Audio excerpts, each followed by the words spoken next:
Nichols of Richard M. Nichols PC, and a longtime SLA member and a friend of ours. Hi, Rich. How you doing? Hey, well, I'm good, man. I'm good. Appreciate you having me here. Oh, it's a pleasure to have you. So our program has a pretty standard format, which is tell us about your practice and, if you would, about the path that you took to get to doing what you're doing. Wow, the path that I took to do what I'm doing. So when I got out of college, 1976, I had the idea that I wanted to be a sports agent, maybe. And that kind of led to me not wanting to do that, but instead becoming a lawyer and being a lawyer in the business of sports, because as you know, there was no sports law back then. But I've been involved in a lot of different things in my career. I consider myself to be sort of an entrepreneur of sorts, taking calculated risks with major opportunities in politics, government, sports, business, technology, venture capital. I was a venture capital startup company lawyer in Silicon Valley at Wilson Sonsini back in the heyday in 1999, 2000, 2001, when you could literally smell the money in the streets with regard to technology and the Silicon Valley Bank of all things. So I've done a lot of different things. I've always wanted to have options to do different things, but the common theme in my practice, in my business, has been sports. I owned and operated a couple of sports properties, the city of San Francisco Marathon being the biggest one that I owned and operated, and have always wanted to be involved in sports in some way, somehow. And it's always turned out to be, it's always pointed back to being the lawyer involved in sports with athletes or sports properties or sports business. So that's pretty much how I got there. And my practice now has evolved into a legal crisis management and communications practice. I've been doing that actually for about 20 years, and it was facilitated by my representation of Marion Jones back in the Balco scandal 20 years ago, where I recognized that I needed some lawyers who understood media. It was a very high profile case. It was being tried in the media, and I needed some lawyers who understood media and crisis. And I was referred by Nike to Chris Lehane and Mark Fabiani, who were two Harvard educated lawyers who cut their teeth dealing with crises with Bill Clinton in the White House as his special counsel. I brought them on to counsel me and Marion, and they ended up teaching me this craft and this trade, and I loved it, and I've been doing it ever since then. So if there's a law practice that I'm doing, it's legal crisis management and legal crisis communications. So that says a lot when you talk about, when you say legal crisis and communications, which I would guess, and for those of you young students out there, the Balco scandal is a whole interesting chapter that we won't get into, but it had to do with the potential delivery of substances that might not have been legal. Fair enough? I like that. The potential delivery of substances that might not have been legal. That's very accurate. And so when you're talking about crisis management, it's oftentimes an athlete gets in trouble, rightly or wrongly, they need representation. They call 1-800-RICH Nichols? They call 1-800 their general counsel, and their general counsel will recognize that the problem they have is one that's going to negatively impact their brand and their reputation, and that they need a lawyer like me who understands the media and understands how to provide counsel with regard to the messaging of their problem, so that it doesn't enhance their existing legal exposure, and so that they don't say anything that creates a new legal exposure for themselves, which happens a lot. So that's pretty much how I get the business. The general counsels of major companies are high-profile individuals. I tell them when something lands on your desk and you wince, that's when you pick up the phone and call me, because you intuitively understand that this issue, this problem, is going to negatively impact your client, their brand, their reputation, and if it's a public company, ultimately their valuation. That's when you call me. So when let's say there's a situation and it happens and they reach out to you and they said, this has happened, how do we handle the situation? And I imagine the factors you take into consideration is notoriety of an individual that may have been charged or alleged to have done something, the team for which the services are being provided, league position and all these things. I mean, how many balls do you got to juggle in the air when you're making this analysis of how to approach these crisis situations? It depends on the situation, but at the end of the day, no matter how many balls are involved in it, the only ball I'm concerned with is my client's ball. And at the end of the day, crisis communications and crisis management is about truth. I tell folks all the time, Lonnie Davis, who is a lawyer who handles these matters, he wrote a book about 20 years ago, and the title of the book was Truth to Tell it all, tell it early, and tell it yourself. That is the corner of the realm of crisis management. And that's what I tell clients all the time. And I also tell them, there's no comfort in the truth. There never is. The truth is painful, but the truth is what's going to set you free at the end of the day. And so I can only help you if you're willing to tell me the truth, and if you're willing to give me the facts that support that truth. If you can do that, then I can help navigate you through your problem. And you will be the only ball that I'm worried about. So let me ask you another question, and this is more about, I don't know, let's call it focus. And focus is both in terms of how you address problem solving for your clients, and also in terms of the focus that you use yourself to prepare and analyze, even though it's the truth, what story of the truth is the one that gets told. And that sort of discipline, as sort of the leadoff question to my multiple part question I've just dropped on you. The first part is do you feel that having been a competitive athlete helps you with developing that sort of focus in the crisis situations with which you deal? Oh, no question about it. Absolutely. No question about it. And having been a track and field athlete or runner, where you have to focus on the objective every day, all day until you reach it. Yeah, it definitely has given me what I need to focus. And at the end of the day, and when you have a legal crisis that you're dealing with, and it's media driven, the legal strategy is going to govern. And that's what's going to dictate the facts that I use to create the message that's going to help you communicate your position. The legal strategy takes precedence. Nothing ever goes out into the media without the lawyer signing off on it. And that lawyer is not me. That lawyer is your lawyer who's handling your crisis. So if they don't agree with what we're trying to say, even though it's factual, it's not going to be said. So whatever is going to be said is going to dovetail with and support your legal strategy. Now, I'm not asking you, obviously, about confidences, but I imagine there have been some situations where your advice, the athlete may have said, oh, I get it, but her team, however broadly that team might be, might go, no, we disagree. Lawyers always say it's the client's call, but is it really the client's call? Well, yeah, it is. And I can tell you, I had a case, like a major case like that, where two of the clients were in the ringer, and there was a piece of discovery that we stumbled upon early on in the case. And I told them, I said, look, it was an email.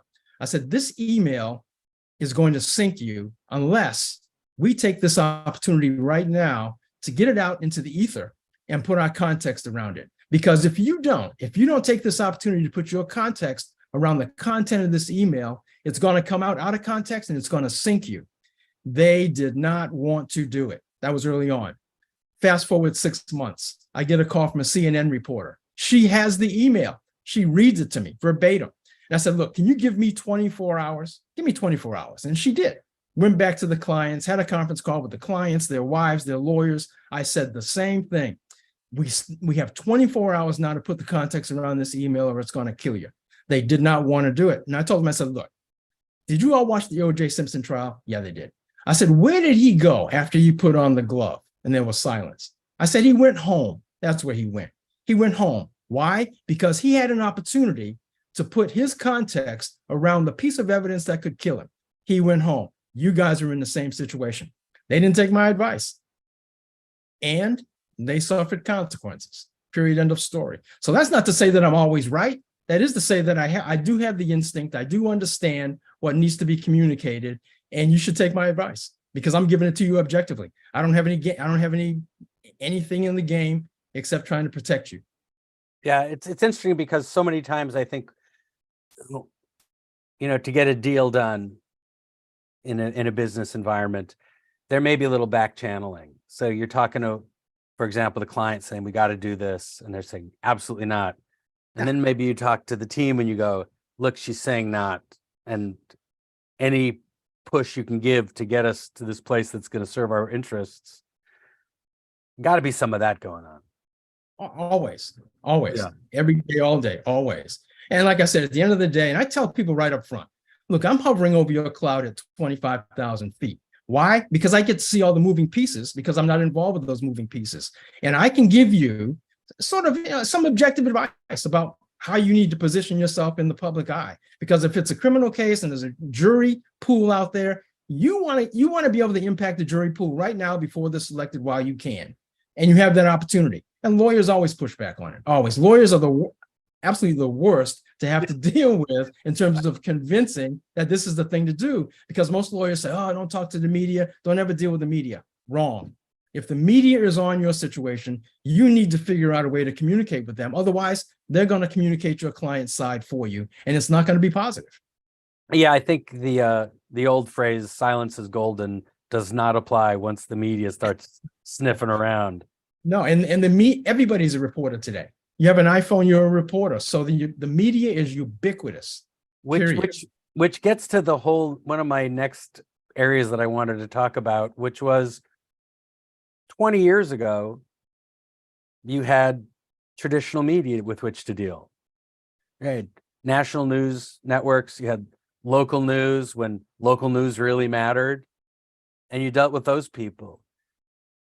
In the last 10 years, we've developed into the world of the citizen journalist, as I like to call it, which may be too nice an expression, but everybody with one of these has become a voice. Yes. And that's a lot of cacophony out there. How do you advise your clients to sift through it? Because it's one thing if the NBC Nightly News comes on and says, Marion Jones implicated in blah, blah, blah, blah, blah. It's another thing when you got like 30 knuckleheads tweeting stuff that they might have found on some parody site and they're preaching it as the truth. So you have to take every media foray for what it is. You have to be astute at being able to figure out, is this media, are they legitimate, or is what you're going to say, if you say something, going to legitimize them?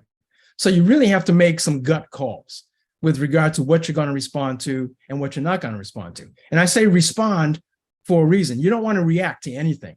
You want to respond. You want to give whatever you're facing in the media, if it's a tweet, whatever it is, you want to give it some thought before you respond. Now, you might have maybe 2 minutes, 3 minutes to think about it before you respond, because once it's out there in a tweet, then the mainstream media is going to grab it and they're going to publish it, whether it's true or not.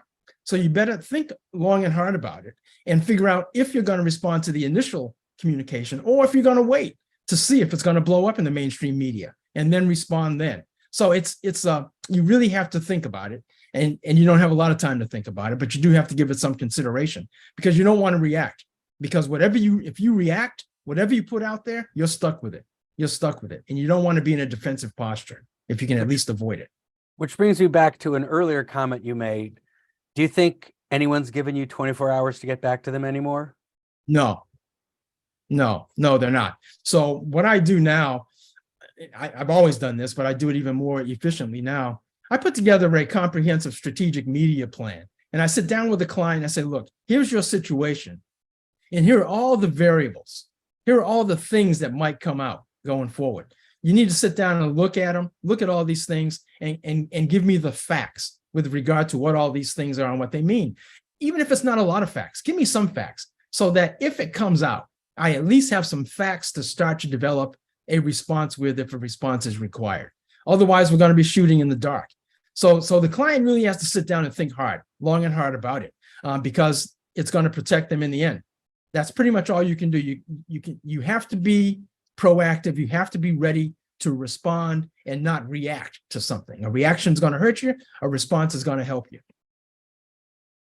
Well, one of the things that you have done, and which is public record, and which resolved in I think to a right thinking person's mind in the best way possible, and pretty much right around the 50th anniversary of Title IX, is your involvement with the women's national team. And I think it's a pretty incredible story, but can you talk a little bit about how you got involved with that group? Because it's really remarkable, and seems to be the one time that women's athletes' voices were finally heard and someone listened. Well, I got involved. Hope Solo called me out of the blue in December of 2012. And I say out of the blue, she actually called me through a sports lawyer contact. Her husband's financial advisor always came to sports lawyers, and he knew me. And the team was in the middle of negotiating their collective bargaining agreement in 2012. And they didn't get to an impasse, but the team got to an impasse with their then counsel, and they were frustrated with their counsel. And Hope, being the leader that she is, called her financial advisor and said, "Look, do you know a lawyer who is tough and who can fight and isn't afraid of anybody or anything?" And he said, "Yeah, I know Rich Nichols." So she said, "Call him." So he called me, and I didn't know that she was on the line. He called me and explained the situation. And I said, "Sure, I'm interested." So he said, "Hold on," and he patched her in, and that's how it began. You know, I'd never talked to her, I'd never met her. I had seen her on television, and in fact, the time that I saw her on TV that I remember the most before I met her was she did an interview with Piers Morgan back in 2008 when Hope was having some issues with her then coach Greg Ryan. I think he had taken her out of a game, and they ended up losing the game 4-0. And she told the media that had she been left in the game, they would have won the game, no doubt. That didn't sit well with people. And when I watched the interview, I was really impressed with her strength and her ability to tell the truth. But I said, she's a little rough around the edges, but I like her. So when I got a chance to talk to her that first time, I was really surprised that she sounded actually kind of shy and timid and very respectful. And she told me what their situation was, and that she wanted to know if I'd be willing to help them and talk to them a little more. And I said, sure. So the next day I ended up talking to the team on a conference call. And then I flew to Boca Raton 2 days later. It was actually me and David Cornwell, who was one of my law partners at the time. And we met with the team, and they explained what the situation was. And we kind of explained what we thought we could do. And they liked what I had to say. And they took a vote that day whether or not to change counsel. I told them, I said, look, it's probably not advisable to change counsel in the middle of the stream like this, but I can't tell you guys what to do. They ended up voting to keep their counsel. They ended up moving forward and negotiating an incomplete collective bargaining agreement. It was really an MOU that they signed and went forward with in 2013. And in 2014, after about a year had gone by, Hope called me again and said they were still unhappy. Would I be willing to come and meet with them and talk? And I did. And they said, we want to hire you. And it took them almost a year and a half after that before they actually did sign me up. And I started in January of 2015 as the executive director of the Players Association. And that's what started it. And they were quite clear at the time that they were totally fed up with U.S. soccer. They were totally fed up with being treated as second-class citizens as women. They were totally fed up with being Olympic champions and World Cup champions, over and over, and being paid chump change. They were being paid chump change. The top players on the team were being paid $72,000 a year. The top players, $72,000 a year. They had 3 tiers of compensation. The top players got $72,000. The middle tier 2 got $52,000. Tier 3, $36,000. And when I asked the question of U.S. Soccer, how do you determine who's in what tiers? They said, we just make a decision. We decide who's going to be in the top tier or the second tier or the third tier, which is total BS, end of day. So they made it clear to me that they wanted to be paid equal to the men. And that's what they wanted. So we sat down together and put together a plan of action and pursued it. Yeah. And I think one of the lessons there is sometimes it takes a while to bake a really good cake. Yeah, and to be honest, the cake isn't fully baked yet. In my view, they don't have equal pay yet. They just don't, and it's unfortunate, but they don't. And I'll just leave it at that. But I think that at least as my understanding, correct me if I'm wrong, is that the compensation for levels of achievement in a World Cup or something are now the same as the men's. Is that correct? No, that's not true. That's not true at all. Oh, The men, the men's team that wins the World Cup, they're paid $38 million. A women's team that wins the World Cup, they're paid $4 million. The deal that you heard about was U.S. Soccer and the women's team, this is how I understand it, negotiated a situation whereby the men and the women will, the U.S. men and the U.S. women will share equally whatever World Cup related earnings they get by participating in the World Cup. So in this past year, the men participated in the World Cup. They made it through the opening rounds. I think that when you make it through the opening rounds for the men, I think they ended up with $12 or $13 million. So they ended up splitting that $12 or $13 million with the women's team. So the women got $6.5 million and because the men got $13 million. So going forward, if the women win the World Cup this year and they get their $4 million, they're going to have to split half of that with the men. Some people call that equal pay. I don't call that equal pay at all. no, that's a story that has to be told, though. Well, you And know, I I've tried to tell it. Nobody wants to hear it, but I am writing a book about equal pay, and not just equal pay for the women's soccer team, but equal pay in the ether out here, and what women have done over the decades to try to get equal pay. And I'll say this: the U.S. women's national soccer team that won the World Cup in 2015, who began to pursue equal pay, these are the strongest, toughest women I've ever encountered. They would take no BS at all. They pushed back on U.S. soccer so hard that U.S. soccer, they pulled out the heavy artillery to try to defeat the quest for equal pay. They did everything they possibly could do to scare these women out of pursuing equal pay. These women were strong, they were brave, they risked their careers and their jobs by pursuing equal pay, continuing to pursue equal pay. Hope Solo lost her job and her career because she refused to relent to U.S. soccer, and she continued to fight for equal pay.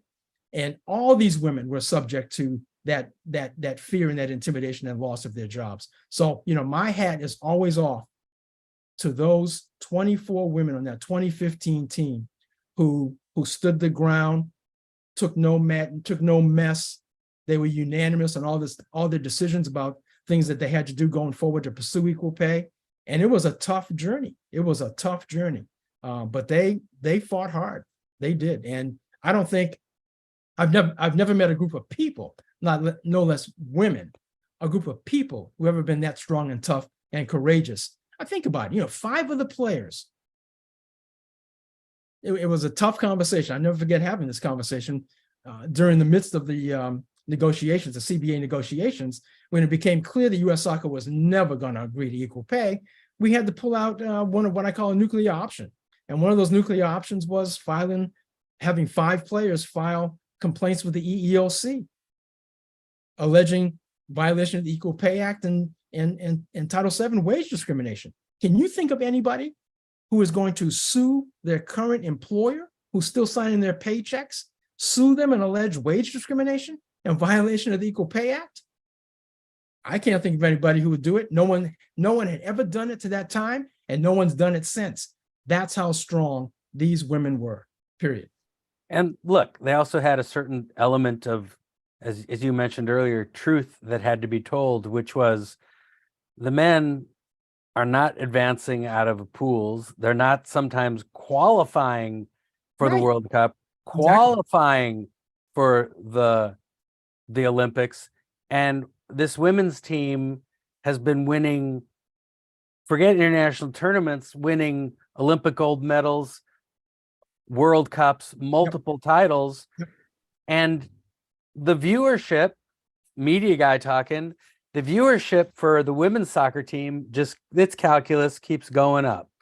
They had the highest rating and the most viewed championship soccer game ever was the World Cup final, Women's World Cup final in 2015. 28 million viewers, the most ever up to that point, and still. But they were paid $72,000 that year to play World Cup Championship Soccer. Yeah, I mean, it's interesting that, you know, you would think that the facts, you know, that old joke, you know, if you have the law, pound on the law. If you have the facts, pound on the facts. If you have neither, pound on the table. I mean, you had the facts, you had the law with Title VII and EEOC things, and I'd be pounding that table hard We did. just for, you know, for what they did. And I think it's important what you've just told us. Not done yet. Yeah, not done yet. Not done yet. And you know, I was blessed to have Art McAfee as my co-counsel. A lot of people don't know that Art was involved, but Art was my co-counsel. And you know, Art's he's a quiet warrior. And he literally had my back because these negotiation sessions were pretty raucous. They were pretty, Yeah, well, yeah. I imagine that the women talked about the patriarchy a lot when you're having these conversations. When you're coming back to them, it says, what? They're saying what? Oh yeah, yeah. Oh yeah, and they said those things too. I was shocked that these things were coming out of the mouths of a federation that had the best female athletes in the world, right? Ever. And, Yeah. and the amount of disrespect that was levied toward the team simply because they were asking to be treated equal was just unbelievable.